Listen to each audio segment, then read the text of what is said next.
All right, welcome back to another video. Got a phone call from the neighbors. The cows were out.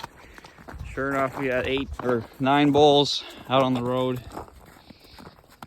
I'm happy it's bulls and not steers or cows. These guys are pretty easy going. We'll go check out, see what happened. Pretty sure they just picked up the gate. All these gates, you can literally pick them up to unhook them so that we can get them out of the snow. We feed them along the fence. So that's exactly what happened. They just realized they can stick their head underneath it and pick them up. And exactly what happened. These hinges are supposed to be opposing to one another, like that, or I should say like the other way, one facing up and one facing down. But the way they're set up now, they're all facing up, so they can literally just pick them up and move the gate however they want. There's no mystery of how they got out, they just figured it out. So we're gonna get them back in. They don't want to be in. It's such a nice day to be out. But this is our collection of bulls so far. That's our Hereford, our latest. This is a middle-aged.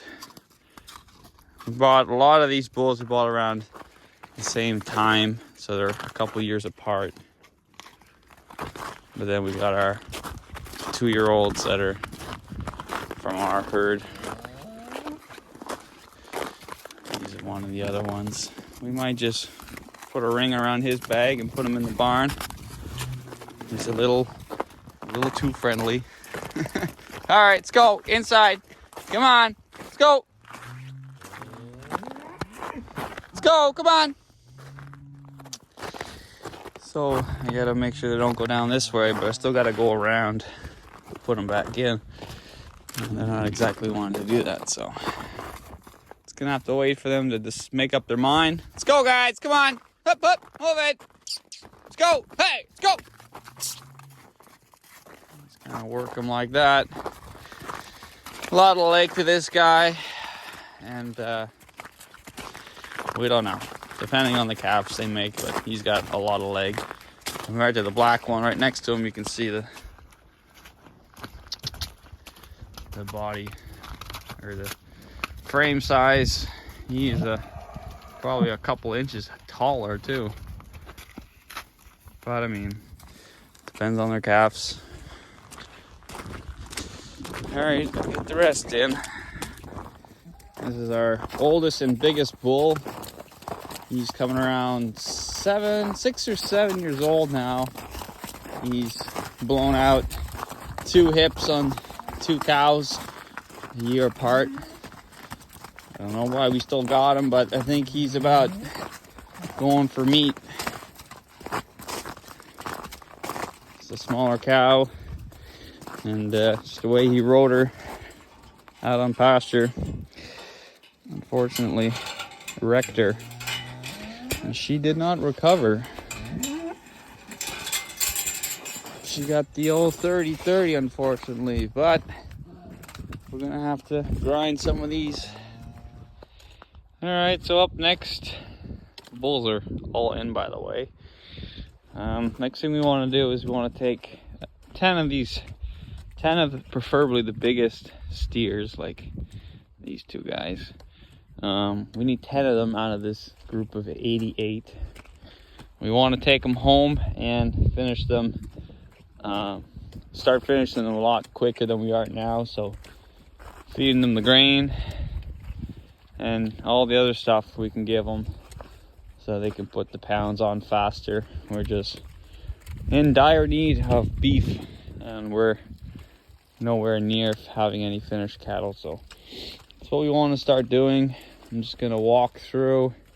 We're gonna try to pick out 10 males, preferably males, so we can read them by their tag or just by a little visual indicators.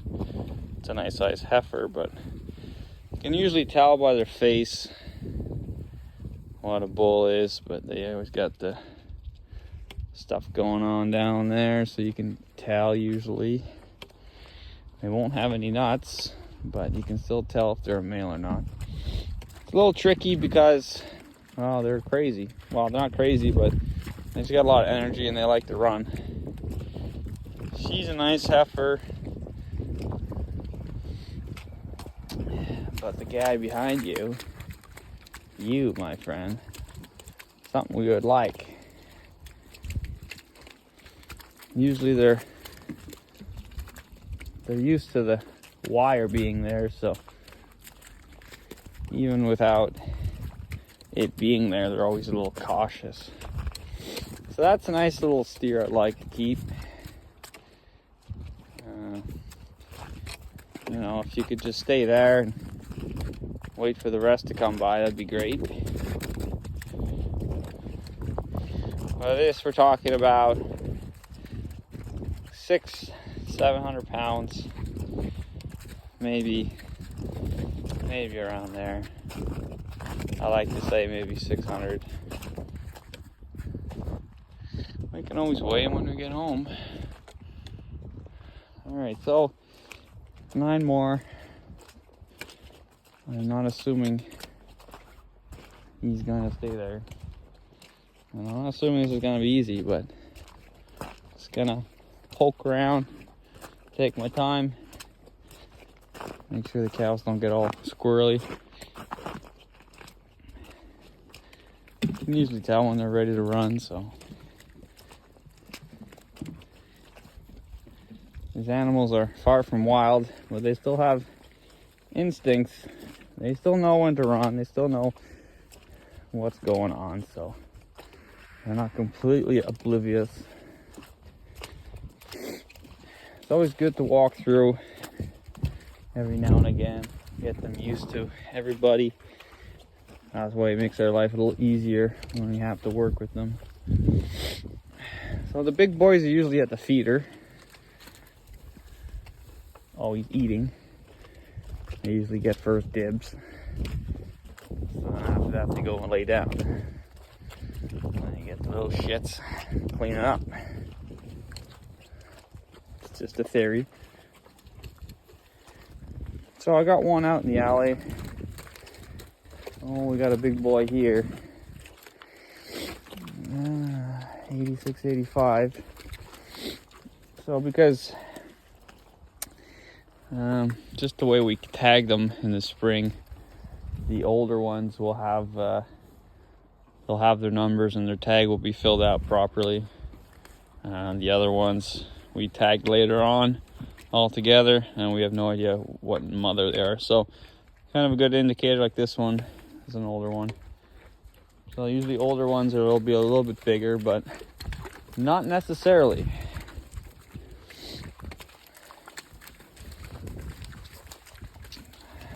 So we got a good one there. Nice one there.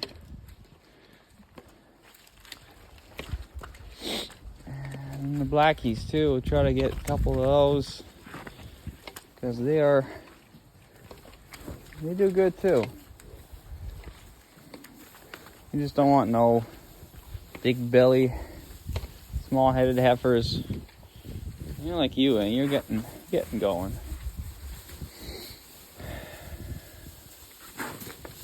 So, yeah, you two. We want, yeah, that's a nice one too. Still in the feeder, so that's a good sign. Alright, I'm gonna put the camera down and we'll see how many we can catch. Alright, so we got a full load of steers.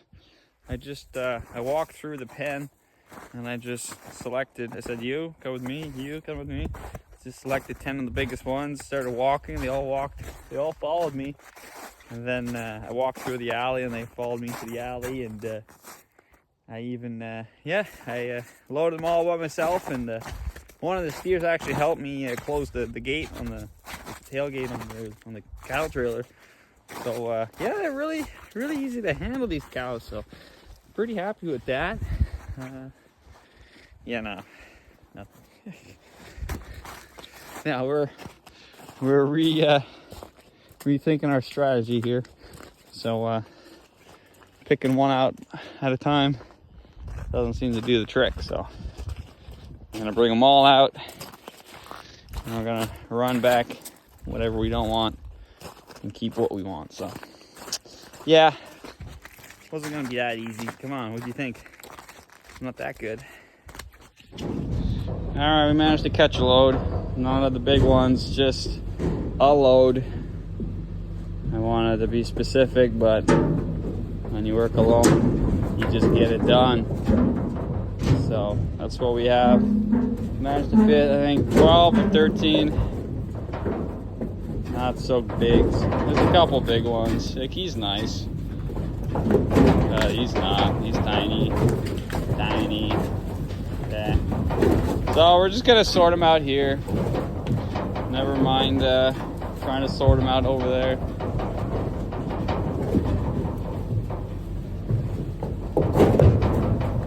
Viper's anxious. They loaded pretty good.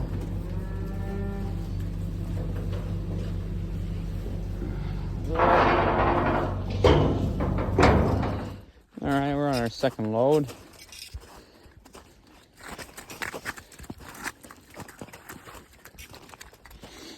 So a couple tiny ones, a couple big ones. We're not going to separate them here.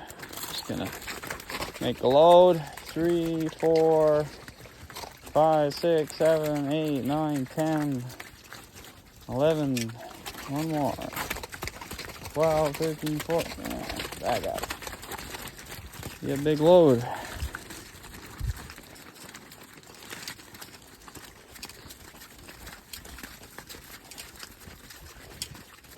I always have trouble at the end here, getting them to the bud box there.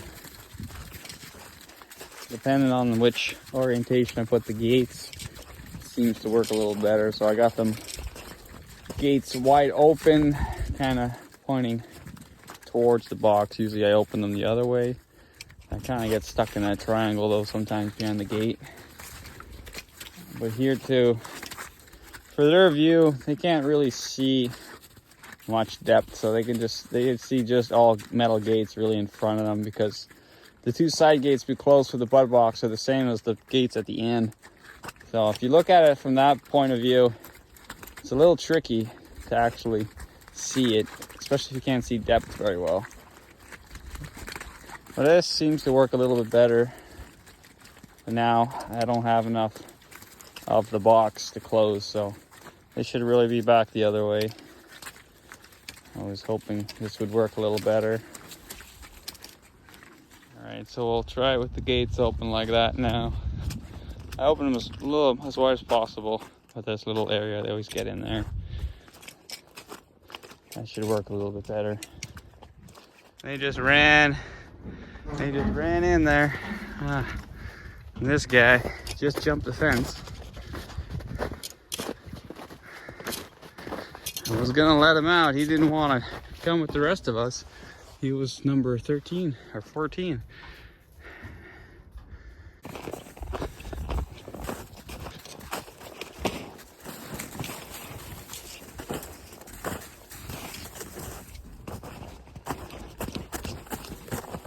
Gate's open, buddy. Gate's open. That's the problem with cows, and you go the direction where they see cows. They don't think about how to get there to the gate. Try the snow is a little bit of an advantage for us. See, he wanted to go that way, but he didn't think about crossing back over. All right, here's the new bulk tank for the maple syrup. Or actually for the sap, not for the syrup. 800-gallon surge. It's a double-walled insulated tank. The bottom is rotten, but the inside is clean and stainless, so should last a while. Just gotta find a way to unhook it now, or get it off the trailer. Thinking of just wrapping it around with straps here. Well, the windows are really dirty today. Well, we got it strapped, the tank. Just gotta drive it up the big road here without losing it. And we'll fill her up. All right, before we get too carried away without filming, we got the tank up here. And now we're just mocking up where we're gonna be putting it. In front of this shack is perfect. And this has got a couple beams, and we're gonna be setting the tank right here because the pipe from the bush comes this way. It's all downhill from here, so once we have all the sap in the tank here, we can empty it into the boiler. So we're just mocking it up now, making sure it's gonna fit. We got some nice flat foundation rocks. So let's see how that goes. We wanted to put it in here, but the floor is done and it's full of junk, so we're gonna put firewood in there one day. So these are our temporary, where the tank's gonna be sitting on. It's in between the 4 legs. Dad's just cleaning the snow so we can get in sideways here to put the tank in. So we got about, I want to say, 2 meters of elevation. About a meter. Oh, it's gonna be about this high. So yeah, at least a meter or so until we get into the evaporator. But mind you, the evaporator is a little bit high too. Pan's about this high, so yeah, we got maybe not a meter, but a fair bit of flow anyways. So that should be able to be filled up while we're boiling, so enough storage to go in between boiling and while it's running good. Mind you, it's flowing right now, and this tank, look at that, it looks like it's done, but it's a double walled. This is just steel and the inside is stainless, so it looked like crap at the beginning, but as we looked at it, it wasn't too bad. Especially the inside of it. It's like brand new, so for what these things go for, it's about $2.50 a gallon, so there's 800 gallons. I was a little upset about the bottom, but it should last a long time, especially the way we're putting it up out of the moisture, so we'll be all right. Doesn't look so good, but no one sees that out here. We got it all historic on us, heritage style rock foundation, flat rocks. We'll see how that does with 3 tons of weight on it. We got it in place here. It's a little crooked, eh? Problem is, yeah.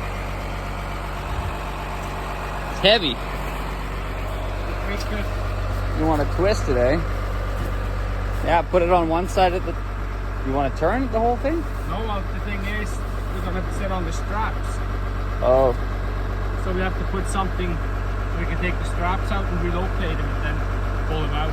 Yeah. Well, we can do something in the front. You want to put a beam across? I might touch the... Touch the insulation, but I don't know if that matters. So. There's no cross-side of it. Yeah, I know. Maybe twist it a bit.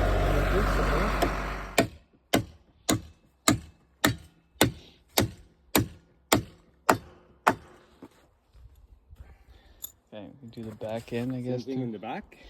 Yeah, and I think on the other one too.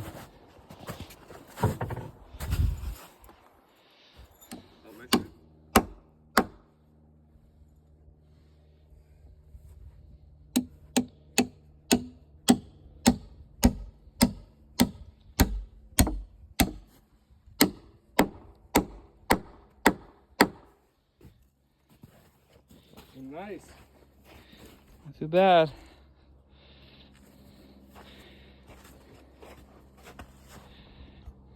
I gotta do the same for the top beam now. All right, good day's work done here. This is what we've accomplished. We bought the tank, installed it, walk through the back, make sure kind of planned out where we're going to be running the main line. It looks all downhill, so we should be all right. Pretty happy with this turnout. We're going to fill it up with the weight. Once we have it full, 800 gallons of sap, heavier than water because of the sugar content. So see, about 3 tons or so, or say, I don't know, I might be wrong, 3 or 4 tons probably, 3.5 tons maybe. It's pretty heavy, so we'll see what happens. Maybe because we're kind of supported in between the 2 legs, it might teeter-totter or something like that. Who knows? But we'll have to figure it out once we fill it up. So we also have to get, before I forget, we gotta get a fitting. Some kind of fitting goes after this Acme thread to 1-inch main syrup. So I'll have to see. Might have to call some guys and figure out what kind of adapter I need to fit it to this plastic stuff. This is my main line I picked up in Monkland yesterday. So it's 1,000 feet. We got about 800 or so. 800 to the water bowl back there. So it's gonna be, we'll have maybe 100 feet or so left over. Once we have the sap to the shack, then we can start working on finishing the bricks. I picked up some bricks at Berkeley's or Merkley's or somewhere. Yeah, I think it's Merkley's in Ottawa. They hooked me up with all the stuff. So finish bricking this. Cut a couple holes, throw some chimneys in, hang the thingamabobber for the hood, the steam hood. Throw that on, fill it up, make a fire, dig out some wood, and make some syrup. So there's still a lot of stuff to do before I'm anywhere close to making a drop of maple syrup, but I'm happy to be at least this far into the project. You know, considering all the other things I'm doing, you know, I don't really care either. I don't care if we miss it again. I'm just want to try to get some more stuff done. The closer I can get to it, the better, happier I'll be. But if I miss it, it is not the end of the world. We only have about 300 taps, so we have like probably 3,000 we can tap eventually. So in the near future, it will be worth it. So for that, I'm done.